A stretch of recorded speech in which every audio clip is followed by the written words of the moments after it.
"Get on the ground!" a man in a knockoff security vest screams, pointing a pistol at my 78-year-old grandfather, who's holding nothing but a watering hose. Sirens wail in the distance. My mom's screaming.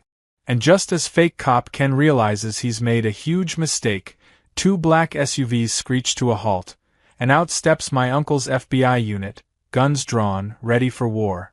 And no, this isn't a movie. This is what happens when a Karen-backed fake HOA plays militia in the wrong neighborhood. Freeze frame, yep. That's me. The guy whose private well HOA Karen tapped into to illegally water her garden. What did I do? I flushed her system with sewage. And oh buddy, that was just the beginning. Viewer instantly wonders, wait, what? How do you even pull that off legally? And how does she not notice? Let's rewind. 2 months earlier, I was minding my business in my late mom's old house, helping take care of my grandfather while job hunting in between grad school burnout and the chaos of post-pandemic job market. My grandpa's a soft-spoken Korean War vet with a garden so immaculate, the local bees write him thank you notes. The neighborhood was supposed to be a quiet little retirement community. Keyword, supposed to. Enter Karen. Not a regular Karen. A super Karen. Blonde bob, clipboard glued to her hand, a purse that looked like it could fit a small satellite dish, and a voice with the pitch of a malfunctioning smoke alarm. She'd self-appointed herself as the president of the Neighborhood Standards Committee, which, to be clear, didn't exist. She claimed we were all part of an HOA. Except we weren't. No official document. No board. No city approval. Just Karen, her printer, and a terrifying belief that she was born to govern. At first, it was harmless. Notes taped to doors about trash cans being improperly aligned. Passive-aggressive comments about non-compliant paint tones on garden sheds. Grandpa laughed it off. He'd survived artillery barrages. Karen's font choice wasn't going to shake him. But then came Ken. Ken was Karen's new boyfriend. He wore camo cargo shorts, a vest that said, security, even though no one hired him, and aviators so dark he could probably see into other dimensions. He had the swagger of someone who watched too many reruns of Cops and the legal authority of a damp paper towel. And worst of all, he carried a weapon. Not openly at first, but it bulged under his vest, like a secret he desperately wanted you to ask about.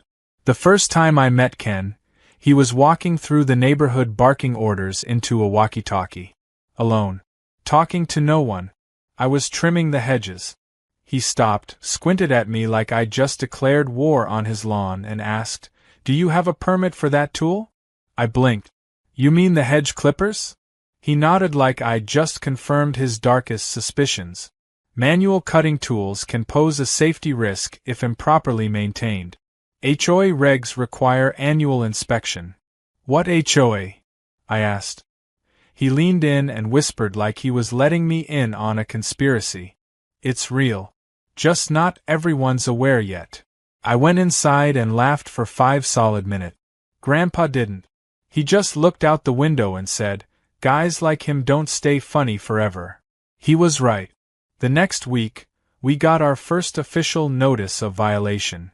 Apparently, Grandpa's flag in the flower bed was excessively patriotic and could trigger international tensions. I kid you not. Karen had printed that sentence in Comic Sans. Then came the noise complaints about Grandpa's sprinkler. The thing barely hissed. I recorded it and compared the volume to a whisper. Ken didn't care. He said Grandpa's weaponized water distribution was disruptive to community auditory harmony. When I asked what the hell that meant, he offered me a citation and a pamphlet titled, Understanding Tactical Landscaping. I wanted to ignore them, but Grandpa was starting to feel harassed. He loved that garden. It was the last thing he and my grandma had built together before she passed. Watching him hesitate before turning on the hose made my blood boil. So, I started documenting everything. Videos, photos, time-stamped nonsense. I created a folder called HOA Hellscape and backed it up to the cloud. But I wasn't ready for what came next. Karen, in her infinite wisdom, decided she wanted to install a community irrigation system. Great, in theory. Except instead of applying for city permits or using actual community funds, she and Ken rerouted underground pipes from properties with wells, including ours, our private well, the one my grandfather installed himself decades ago. Without asking, without telling anyone, she tapped into it to water her newly planted rose maze, a literal hedge labyrinth she called the Zen Zone. I found out when I saw our water pressure tank behaving weirdly. Then came the utility bills. Then Grandpa's tomato plants started dying because of inconsistent flow. When I confronted Karen, she smiled and said, "We're all in this together. Water sharing is the neighborly thing." Oh no, lady. You don't steal from a veteran and call it neighborly. I checked the system. She'd installed a backflow preventer, badly. I rigged it so that instead of drawing water from our well, her garden line drew from a secondary tank I filled with gray water. Old dishwater, laundry rinse, a little help from the septic pump. I called it community compost tea. And I let it marinate. She never noticed. Her roses started browning. The maize got soggy. She blamed airborne toxins from a nearby barbecue. I smiled. I waited. Then I flushed the whole system. 2 hours later, Karen was in her backyard, screaming at Ken to do something. He responded by marching over to our property, fists clenched, demanding to inspect our infrastructure. Grandpa was watering his lilies. Ken saw red. I was halfway down the driveway when I heard it. "Get on the ground." Ken had a pistol drawn. My grandpa stood frozen, hose still dripping. My mom burst out the front door screaming. I ducked behind the mailbox and hit record. My phone buzzed. It was my uncle. FBI, Counterterrorism Division. He'd been following the saga ever since I told him about Karen and Ken at Thanksgiving. I sent him a 3-word text. Gun. Grandpa. Now. He replied. ETA 5 minutes. Ken didn't know what was coming. He thought he had the power. He thought we were scared. And for a few seconds we were. But then the engines roared. 2 black SUVs. Screeching tires. Doors flying open. My uncle and his team stepped out, fully geared. Karen screamed. Ken froze. The gun in his hand shook.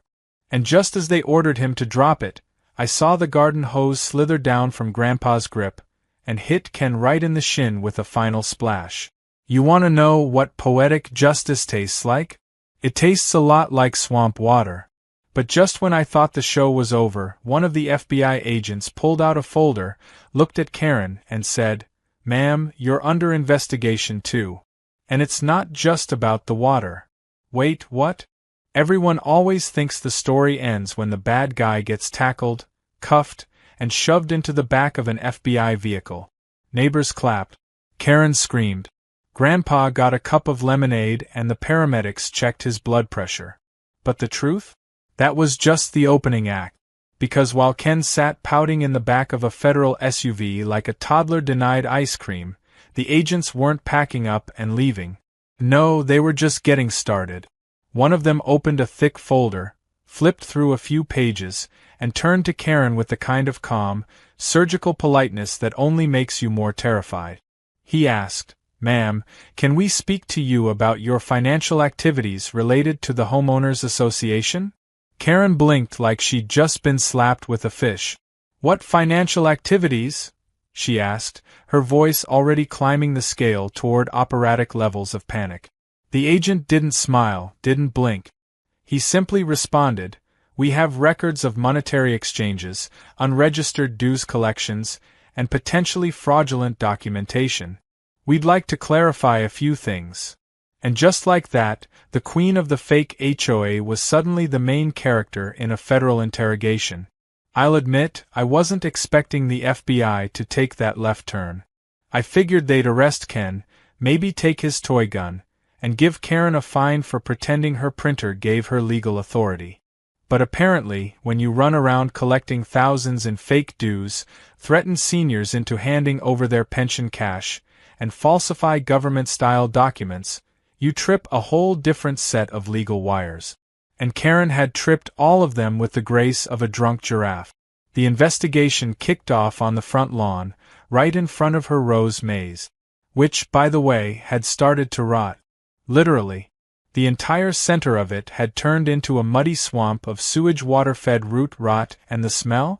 Let's just say it made a local raccoon vomit. I watched it happen. Nature itself was rejecting her landscaping. A few agents began snapping pictures of the fake HOA regulation signs she'd nailed onto streetlight poles and tree trunks. One of them found the Community Standards Enforcement Manual she'd written herself. It was printed in color, laminated, and included gems like, "All patriotic displays must be approved for tone and aesthetic, and only pastel colors are permitted for outdoor furniture, bright red chairs incite unrest." Then came the door-to-door interviews. Turns out, Karen and Ken had been busy. Over 6 months, they'd convinced at least 15 residents, most of them elderly, that there was a new HOA mandate requiring biannual neighborhood enhancement contributions. Which is fancy talk for, "Give us money or we'll make your life hell." They had fee sheets with bogus legal jargon, fake city approval stamps, and even an electronic payment system that routed straight into an account under Karen's maiden name. Mr. Donnelly, who lived 2 houses down and could barely hear his own microwave beep, had been paying $300 every 3 months. When the agents told him it was all fake, he started crying. Not because of the money, but because he thought he'd done something wrong by not following the rules. Another neighbor, sweet Mrs. Patel, had been forced to repaint her house, at her own expense, because Karen declared the shade of yellow she'd used too emotionally intense. And then there was the backflow incident. Apparently, Karen and Ken didn't just tap into our private well. They tried to connect 3 others as well, using a maze of underground hoses, half-buried PVC piping, and what looked suspiciously like leftover parts from a kiddie pool pump. One of the wells had been contaminated. Another was nearly drained dry. It was a miracle no one got seriously sick. The FBI photographed it all. They took soil samples. They even dug up part of Karen's Zen maze to trace the plumbing, which she protested with screams of, "You're violating my sanctuary." No one cared. Ken, meanwhile, was in for a rough ride. Turns out, his little pistol wasn't just unlicensed. It had been reported stolen 3 years earlier from a pawn shop 2 states over. Combine that with impersonating law enforcement, brandishing a weapon, and multiple counts of elder harassment, and let's just say the man was looking at more than just community service. But the icing on the cake? His fake security certification. He'd printed it himself. Misspelled certified. Twice. Back at our house, Grandpa sat on the porch, sipping sweet tea like a man who'd just survived a Category 5 Karen. He looked calm, but I could tell he was shaken.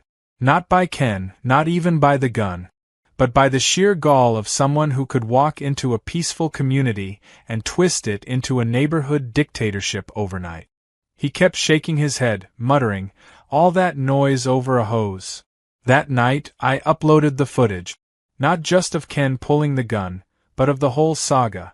The fake signs, the bogus citations, the HOA threats, even Karen's TED Talk-style speech about restoring moral balance to cul-de-sacs. I cut it together like a documentary, sarcastic captions, dramatic music, the whole 9 yards. I called it Karen's Cult: How a Suburban Dictator Tried to Militarize a Garden Gnome.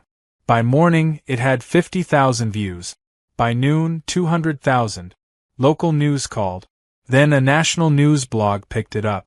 My inbox exploded with messages. "Can you come on our podcast? Can we do a segment? Will Grandpa do an interview?"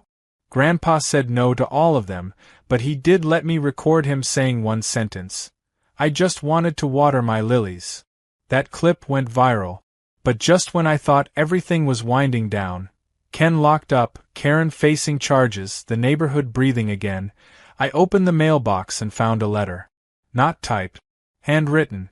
Neat, block letters on monogrammed stationery. It was addressed to me, and it read, "You've embarrassed the wrong people. This isn't over." The board. There was no board. Which meant someone, some other someone, wanted to take Karen's place. And they just made the worst mistake of their life. The envelope sat on the kitchen table like a loaded mousetrap. Grandpa glanced at it once, shook his head, and went back to peeling an apple with his pocketknife. My mom was already pacing like we were under siege, muttering about restraining orders and neighborhood cameras. But me? I just stared at the letter and laughed. Not because it was funny, because it was stupid. Gloriously, aggressively stupid. After everything that had just gone down, some mystery person still had the nerve to try and revive the HOA nonsense like it was the plot of a bad sequel.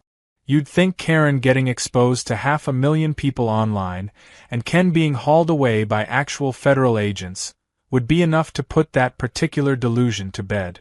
But no. Somebody wanted around too. And they wanted me to know it. I kept the letter, of course, tucked it into my HOA Hellscape folder and scanned it. It didn't have fingerprints, already checked with Grandpa's old hobby kit from his days teaching at the police auxiliary. But it did reek of desperation and maybe lavender. Whoever this person was, they were trying to sound official. The letterhead was fake fancy, with some kind of embossed crest that looked suspiciously like a clip art eagle holding a rake. It wasn't signed with a name, just the board. But what board? The HOA was never real to begin with, and the shell organization Karen tried to create had already been exposed as an elaborate scam. Still, this letter was trying to sound like it came from an underground government of cul-de-sac tyrants, as if they had meetings in a candlelit garage, wearing robes made of patio furniture covers. The message was short, but full of veiled threats. Stuff like, "You've interfered with established operations, and the neighborhood cannot tolerate rule breakers," and my personal favorite, "This will escalate if you continue your antagonism." Antagonism. I printed out the letter and taped it to the fridge like a kindergarten drawing. Then I poured myself a cup of coffee and started digging. If someone wanted a war, I'd give them one. And this time, I wasn't just documenting, I was hunting. First step was figuring out who else might be dumb enough to try and resuscitate Karen's failed HOA. I started with the neighborhood gossip mill. Retirement communities don't run on electricity. They run on porch talk and dog-walking intel. I made small talk with Mrs. Alvarez while she walked her Yorkie. I helped Mr. Lin haul a stubborn trash bin. And wouldn't you know it, the whispers were already flying. Someone had been seen going door to door with a petition to re-establish order. The phrasing alone screamed wannabe dictator. Apparently, this mysterious figure claimed they were filling the leadership vacuum left by Karen's removal. But the real kicker? They said they had federal connections. That made me pause. Because there were only two ways someone could say that with a straight face in this neighborhood. Either they were lying to sound scary, or they were referring to the fact that my uncle, the actual FBI agent, had dropped in recently like a tactical nuke. The idea that someone might be trying to counter that with their own version of Law and Order cosplay was both hilarious and dangerous. I had to know who. I ran the neighborhood surveillance game the old-fashioned way. Ring cams, doorbell footage, motion-activated lights. Several people still had theirs shared with the neighborhood network, and a few had turned their feeds over to the feds during the Karen investigation. I combed through hours of footage. Finally, I spotted something interesting. A man, mid-40s, receding hairline, smug walk, holding a clipboard and wearing a polo shirt with the letters NCC embroidered on the chest. He knocked, handed out papers, and sometimes talked to people for several minutes. In one clip, he nodded along as a homeowner gestured angrily toward my house. I cross-referenced the time stamps and figured out who he visited. Then I went knocking myself. Most people were tight-lipped, nervous. One even said, "I don't want any more trouble." But eventually someone cracked. A sweet old guy with nothing left to lose told me the visitor's name was Craig. Craig Donaldson. Lived on the far edge of the neighborhood. Worked in private security. claimed he was starting the Neighborhood Compliance Council. Apparently, Karen had handed him all her documents before things went south, and now he was trying to restructure the whole operation with legitimacy and discretion. Translation: he wanted to take over the scam and make it look legal.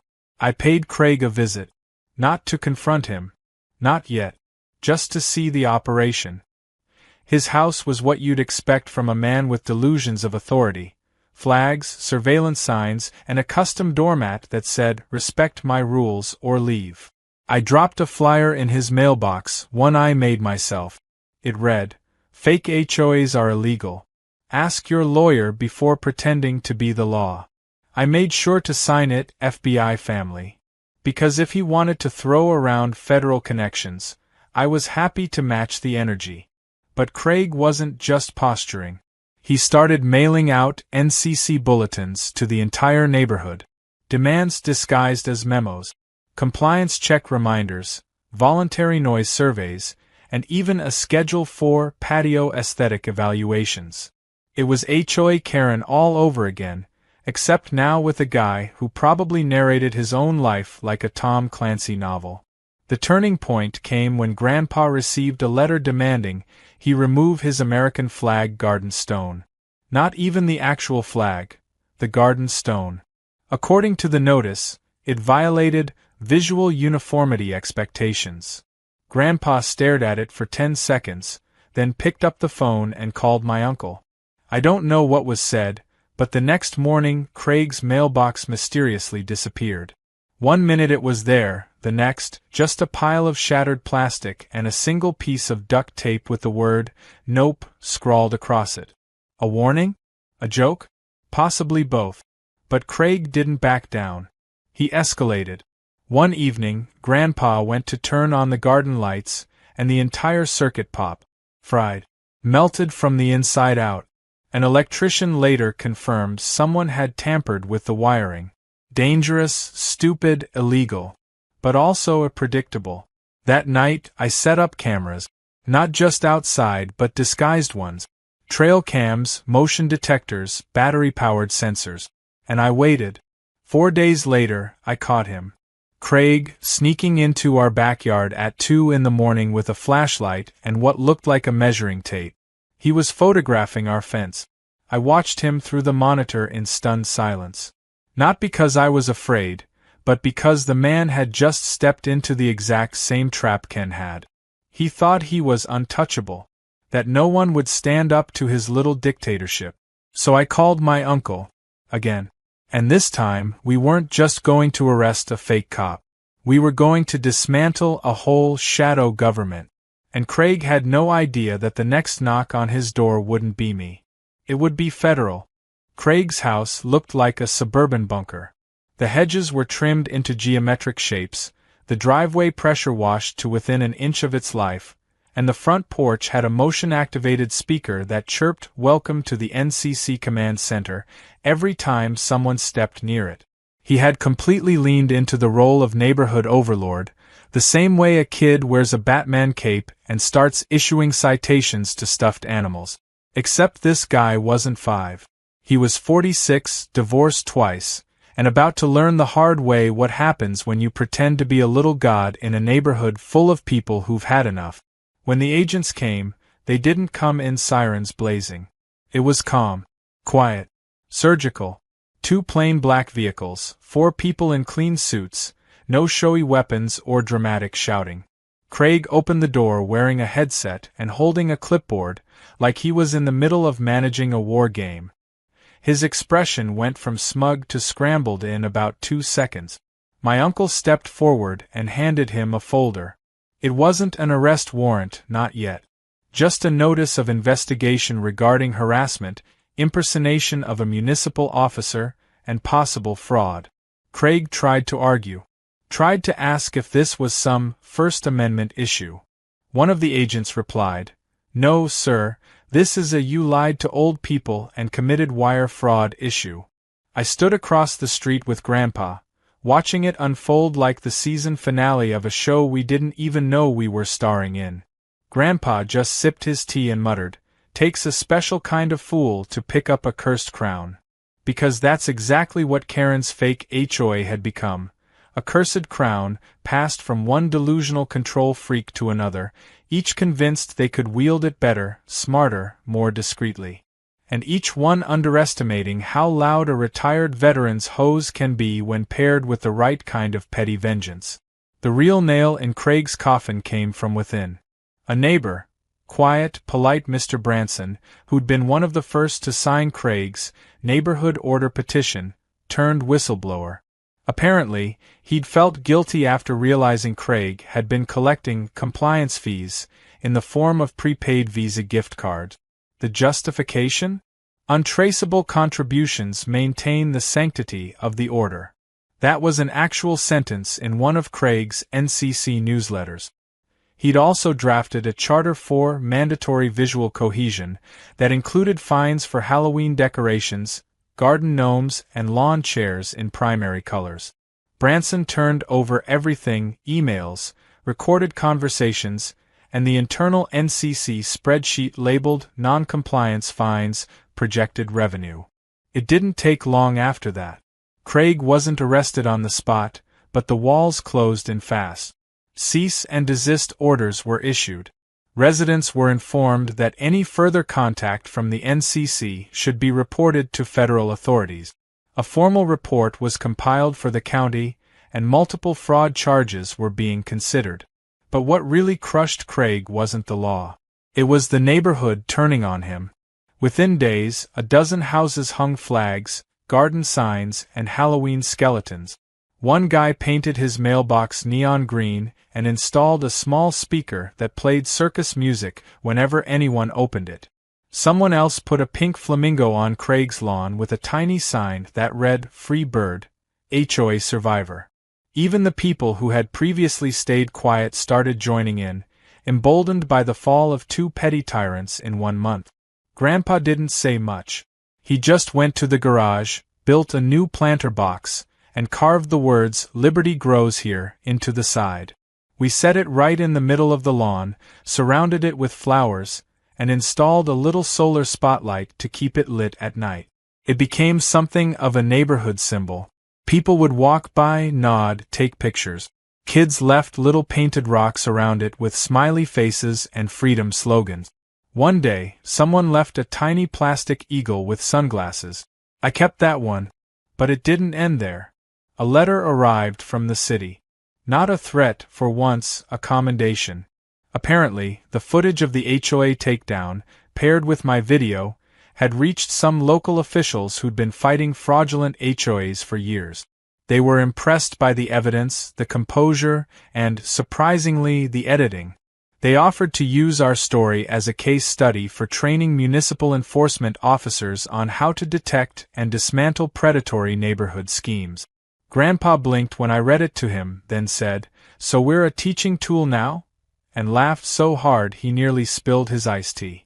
I posted one final video, a short documentary-style wrap-up titled, "How to Dismantle a Dictatorship with a Garden Hose." It wasn't angry or dramatic. Just facts, sarcasm, and a touch of Grandpa's quiet wisdom. It featured clips of the false citations, Craig's ridiculous NCC rules, and Karen's maze as it slowly dissolved into compost. I ended it with a shot of Grandpa watering his lilies while wearing a shirt that said, "Compliance this," with an arrow pointing to his watering can. The video hit 1 million views in a week. And just when we thought things couldn't get any more poetic, we got a knock on the door. A young man in his early 20s, a bit nervous, holding an envelope, said he'd driven from out of state, handed Grandpa the envelope and said, "My dad used to live here." He was too scared to speak up when the HOA started. But when he saw the video, he said it gave him his voice back.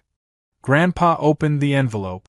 Inside was a handwritten thank you note, and a photo of the man's dad standing in front of his house, holding a little flag, smiling. On the back, it said, "Thanks for reminding me that dignity doesn't have an expiration date."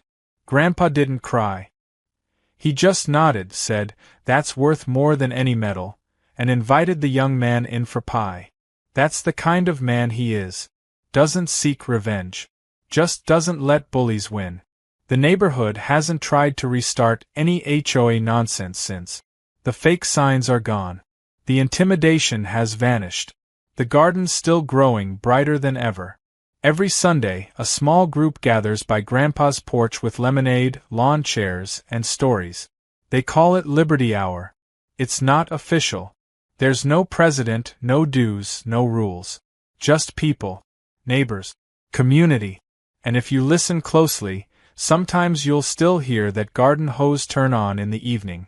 A quiet hiss, a slow sweep of water across the lilies, and Grandpa's voice saying softly, "This is how you keep things blooming." That cursed crown? Buried. Shattered. Replaced by something real. Justice, as it turns out, grows best when you water it with a little patience, a little stubbornness, and just the right amount of petty revenge.